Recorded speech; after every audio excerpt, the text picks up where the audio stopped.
ماشاءالله. و در یک جمله میگه الله متعال سه صدا دوست داره، سه صدا را دوست داره. یکی صدای چرخ پیرزن را، صدای خشخش قلم را، صدای سم اسب را. و این تعبیر میکنه در سه صدا در یک نظام و یک بسیار مورد محبت الله متعال. صدای این خشخش از این تفنگ حرکت میکنه، به خاطر که از دین تو، از حریم تو، از جغرافیا تو این تفنگ دفاع میکنه با قلم تو و او چرخه اقتصاد فابریکه صنعتی.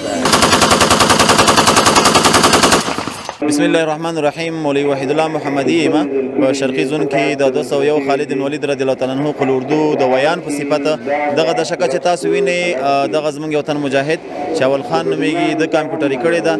د دې سیستم ټول کمپیوټر تړولې، د دې حرکات، د دې انداز وشتل دا ټول د کمپیوټر د لارې نه کیږي. او الحمدلله ډیر جالب به کې دا دی چې دی باندې کیمرا نصب شوې ده.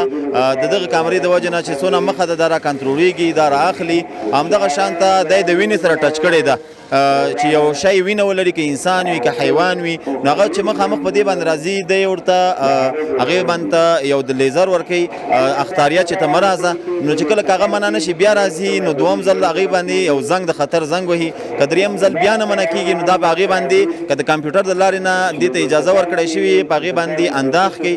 او هغې نه بعد که کوم ملګري زموږ خپل ملګري او موږ نه غواړو چې دا خوب کړي، هغې ته مشکل جوړ سي، نو هغه ملګرو تصویرانه په میموري کارت کې ورسره جمع کوو، هلته ورسره ږدو، بیا په هغه ملګرو باندې انداخ نه کوي.